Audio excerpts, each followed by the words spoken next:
Hello sun moon Venus and rising Taurus. तो ये reading होगी आपकी करंट सिचुएशन के लिए। इस रीडिंग में मैं आप लोगों की करंट सिचुएशन के लिए पास्ट प्रेजेंट और फ्यूचर की एनर्जीज दिखूंगी। तो चलिए शुरू करते हैं आप लोगों के रिसेंट पास्ट की एनर्जी से। तो सबसे पहले मैं आप लोगों को साइन बता देती हूँ। कोई फायर साइन हो सकते हैं आपके पर्सन जिनसे आप डील कर रहे हो, अर्थ साइन भी हो सकते हैं, Capricorn, Virgo, Taurus, Cancer, Scorpio, Pisces, Leo. Water sign यहाँ पर ज़्यादा स्ट्रॉन्ग है और एरीज, सेजिटेरियस ज़्यादा स्ट्रॉन्ग है। वैसे आपके पर्सन का साइन कोई सा भी हो सकता है। यहाँ मुझे दिख रहा है रिसेंट पास्ट में आप लोग होल्ड ऑन किए हुए हैं किसी ऐसी रिलेशनशिप पर या कनेक्शन पर जिसमें कमिटमेंट नहीं है, कमिटेड नहीं है, यहाँ पर कुछ भी स्टेबल नहीं है, स्ट्रॉन्ग नहीं है। मुझे लगता है इस बारे में आपकी रिसेंट पास्ट में कोई मिसकम्युनिकेशन हुई हो आपके पर्सन के साथ, और हो सकता है आप लोग ब्रेक में चले गए हों, मतलब अपने अपने ऊपर ध्यान देने लगे हों मिसकम्युनिकेशन के बाद, और बातचीत ना हो रही हो आप लोगों की। और पर आप लोगों ने अपने इमोशंस को बहुत अच्छे तरीके से बैलेंस करने की पूरी तरह कोशिश करी है, ख़ुद को खुश रखने की, सिचुएशन में बैलेंस लाने की।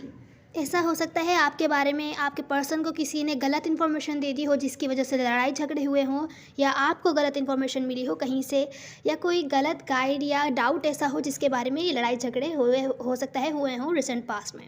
पर आपने पूरी तरीके से सिचुएशन में बैलेंस लाने की कोशिश करी और अपने इमोशंस को बैलेंस करने की कोशिश करी, और फिर भी आप अभी भी होल्ड ऑन किए हुए हैं इस सिचुएशन पर। तो रिसेंट पास्ट में आप लोगों ने गिव अप नहीं किया है। अब हम प्रेजेंट मोमेंट की एनर्जी देखते हैं टॉरस। तो प्रेजेंट मोमेंट में मुझे दिख रहा है आप लोग अपना टाइम एंजॉय कर रहे हैं, न्यू लोगों के साथ बातचीत कर रहे हैं, फ्रेंडशिप कर रहे हैं, फ्लर्टिंग और हंसी मजाक अपना टाइम एंजॉय कर रहे हैं। पर जो आपके मेन पर्सन हैं उनसे आपकी बातचीत नहीं हो रही है, कम्युनिकेशन ब्लॉक्ड है, बिल्कुल खामोश हैं आप उनसे और वो आपसे बिल्कुल बातचीत नहीं हो रही है। हालांकि डीप सोलमेट टाइप का कनेक्शन है, इधर इस कनेक्शन में डीप सोलमेट टाइप का कनेक्शन फील करते हैं आप दोनों एक दूसरे के साथ, लव है इस सिचुएशन में। पर अभी बातचीत ब्लॉक्ड है, बातचीत नहीं कर रहे हैं एक दूसरे से, अपने अपने ऊपर ध्यान दे रहे हैं, सेल्फ लव एनर्जी में हैं और अपने दूसरे लोगों के साथ टाइम एंजॉय करते हुए दिख रहे हैं आप लोग प्रेजेंट मोमेंट में। अपने लाइफ के दूसरे पार्ट्स पर ध्यान देते हुए दिख रहे हैं। इन पर्सन के साथ आप खामोश हैं। नियर फ्यूचर में मुझे दिख रहा है आप या ये पर्सन, आप भी हो सकते हैं। सिचुएशन आपको जैसी ठीक लगे आप रिवर्स कर सकते हैं। इस कनेक्शन पर, इस रिलेशनशिप पर होल्ड ऑन किए हुए हैं, और नियर फ्यूचर मुझे लगता है आप लोगों का जो आप लोग बातचीत नहीं कर रहे हैं, ब्रेकअप हो गया है या सेपरेशन है, हो सकता है इसको 2 हफ्ते हो गए हों या 2 महीने हो गए हों, फिर भी आप इन पर होल्ड ऑन किए हुए हैं। लॉन्ग टर्म स्टेबिलिटी चाहते हैं अभी भी इस कनेक्शन में। शायद इस टाइम कोई स्टेप ना लें आप, पर ये जो है यहाँ पर आप लड़ने के लिए तैयार हैं इस सिचुएशन में अपने लॉन्ग टर्म स्टेबिलिटी के लिए। मतलब आपने ना ही तो रिसेंट पास्ट में गिव अप किया था, ना ही तो नियर फ्यूचर में आप गिव अप कर रहे हैं। हालांकि सेपरेशन में है, बातचीत नहीं हो रही है, पर फिर भी आप इस कनेक्शन पर, इन पर्सन पर होल्ड ऑन किए हुए हैं। इनके लिए लड़ने के लिए तैयार हैं, इस कनेक्शन के लिए लड़ने के लिए तैयार हैं आप, लॉन्ग टर्म स्टेबिलिटी के लिए तैयार हैं। अब यहाँ मैं सेकंड स्टोरी की पर्सपेक्टिव से देखना चाहूँगी, तो मैं यहाँ सेकंड स्टोरी की तरफ चलते हैं। यहाँ मुझे जो दिख रही है, यहाँ मुझे ऐसा लग रहा है कि हो सकता है आप लोगों में से कुछ कमिटमेंट ना चाहते हो, लॉन्ग टर्म कुछ भी नहीं चाहते हो अभी, और जिनसे आप डील कर रहे हैं वो कमिटमेंट स्टेबल चाहते हो इस कनेक्शन में आपके साथ, पर आप देने के लिए तैयार नहीं हैं। तो हो सकता है इस बारे में रिसेंट पास्ट में आप लोगों की लड़ाई झगड़े हुए हों, इस बात पर मिसकम्युनिकेशन हुई हो, और आप इन पर्सन से साइलेंट हो गए हों कि आप अभी ये नहीं चाहते और वो पर्सन चाहते हैं, ये पर्सन आपको फोर्स कर रहे हैं। अगर आपको ऐसा फील हुआ हो तो आप खामोश हो गए हो। तो प्रेजेंट मोमेंट में आप अपने टाइम एंजॉय करते हुए दिख रहे हैं अपने फ्रेंड्स के साथ, फैमिली के साथ, या न्यू फ्रेंड्स बना रहे हैं। पर इन जिनसे आप डील कर रहे हैं उनके साथ आप खामोश हैं कि कोई भी स्टेप लें तो यही लें, आप नहीं लेना चाहते क्योंकि आप इनको स्टेबिलिटी अभी ऑफ़र करना ही नहीं चाहते। इस वजह से हो सकता है आप खामोश हों इन पर्सन से, और ये भी आपसे खामोश हैं। और नियर फ्यूचर में आप इन पर्सन पर, इस कनेक्शन पर जो भी आपके इनके साथ है होल्ड ऑन किए हुए हैं, उस पर आप अभी भी कंटिन्यू करना चाहते हैं रिलेशनशिप। पर जो लॉन्ग टर्म स्टेबिलिटी की बात है वो चीज़ आपको स्ट्रेस कर रही है। आपने कुछ भी इस बारे में नहीं सोचा है, कुछ भी लॉन्ग टर्म नहीं सोचा है इस कनेक्शन के बारे में। तो हो सकता है इस वजह से आपको थोड़ी प्रॉब्लम हो रही हो, और आप इस वजह से भी कुछ भी लॉन्ग टर्म इनको ऑफ़र नहीं करना चाहते क्योंकि आपको ऐसा लग रहा हो कि ये पर्सन जो है आपको फोर्स कर रहे हैं या मैनिपुलेट कर रहे हैं कि आप इनको कुछ लॉन्ग टर्म स्टेबिलिटी ऑफ़र करें, और आप ऑफ़र कर दें तो आप उसको पूरा ना कर सकें, जो भी आप प्रॉमिस करें, या आगे लेके ना चल सकें।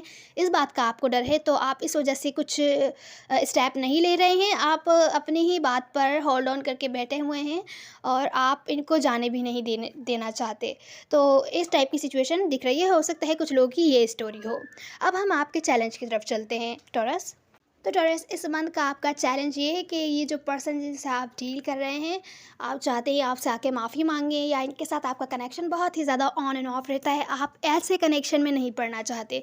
तभी शायद आप लॉन्ग टर्म कुछ भी सोचना नहीं चाहते, इस कनेक्शन के बारे में थोड़ा और टाइम लेना चाहते हैं, क्योंकि आपको लगता है ये कनेक्शन ऑन एंड ऑफ ही रहेगा। अगर ये कनेक्शन ऑन एंड ऑफ नहीं है तो आप आप चाहते हैं कि पर्सन आपसे अपोलोजाइज़ करे, माफ़ी मांगे, जो ये पर्सन नहीं कर रहा है। तो आपका जो मेन चैलेंज है वो ये है कि आपको अवॉइड करना है इनकी जो भी गलतियां हैं, इनकी बातें जो भी इन्होंने आपसे कहा, लड़ाई झगड़े किए या बुरा भला कहा, वो सब आपको अवॉइड करना है, इग्नोर करना है और इग्नोर करके आगे चलना है। अनकंडीशनली आप लव करते हैं इनसे, भले ये कुछ भी कहें या कुछ भी करें, और ऐसे ही आपको चलना है आगे, इनकी सारी गलतियों को माफ़ करके आगे चलना है। जो हो सकता है इस मंथ या ये तो सिचुएशन है, तो जो भी हो सकता है, सबकी टाइमलाइन डिफरेंट होती है। तो जैसा आपसे रेजोनेट हो जिस टाइमिंग पर, तो आप हो सकता है इमोशनली डिस्कनेक्ट हो जाना चाहें, इनसे बातचीत ना करना चाहें, पर यही चीज़ है जो आपको अवॉइड करनी है।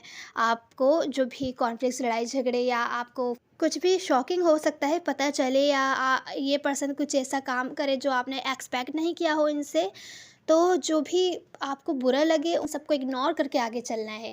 क्योंकि मुझे लगता है ये ब्रेकअप अगर अगर ब्रेकअप हुआ या आपने ज़्यादा टाइम बातचीत नहीं की, तो फ्यूचर में आपको बातचीत या कम्युनिकेशन इनिशिएट करने में प्रॉब्लम होने वाली है, और ये ब्रेकअप का लंबा टाइम चल सकता है फिर। तो अब आपकी एडवाइस देखते हैं टॉरस। तो टॉरस, आपकी एडवाइस ये है कि जो भी आप डिसीजन बनाएं अपने लाइफ के किसी भी पार्ट के बारे में, किसी भी सिचुएशन के बारे में, लॉन्ग टर्म होना चाहिए। अगर रिलेशनशिप से रिलेटेड है तो लॉन्ग टर्म ही प्लानिंग कीजिए, भले वो कोई और चाहता हो आपसे लॉन्ग टर्म स्टेबिलिटी, या आप चाहते हो। अगर आप नहीं भी चाहते तो भी आप लॉन्ग टर्म प्लानिंग ही कीजिए, और जो भी आपके साथ नहीं चल रहा, मतलब कि आप कोई ऐसा काम कर रहे हैं जो आपको पता है आपको फ़ायदा नहीं देगा, लॉन्ग टर्म नहीं चलेगा, आगे चल के आपको फ़ायदा नहीं देगा, बेहतर है उसको छोड़ दीजिए। और उस पर्सन से भी क्लियर रहिए कि मैं ऐसा नहीं चाहता, और इसको यहीं ख़त्म कर देते हैं। इसमें आपका भी फ़ायदा रहेगा और उस पर्सन का भी फ़ायदा रहेगा। और अगर आप चाहते हैं कुछ भी लॉन्ग टर्म, तो आपको अपनी बात सामने रखनी पड़ेगी कि मुझे ये चाहिए, अगर आप ये मुझे ऑफ़र कर सकते हैं तो ठीक है, नहीं तो फिर रहने दीजिए। जो कुछ भी प्लानिंग करेंगे आप अपने लाइफ के किसी भी सिचुएशन के बारे में, बेहतर है लॉन्ग टर्म होनी चाहिए। एक बार आपने डिसाइड कर लिया आपको क्या करना है, उसके बाद जितनी भी आपको जद्दोजहद करनी पड़े, जितनी भी रास्ते में प्रॉब्लम्स आएँ, आपको उसको फेस करके आगे बढ़ते ही रहना है लॉन्ग टर्म स्टेबिलिटी के लिए। तो ये थी आपकी एडवाइस टॉरस। उम्मीद है आपको कोई ना कोई हेल्प मिली होगी, आपको अच्छा लगा होगा। मैं मैटर नहीं करता, सब एनर्जीज होती है। Now see you in the next one. God bless you.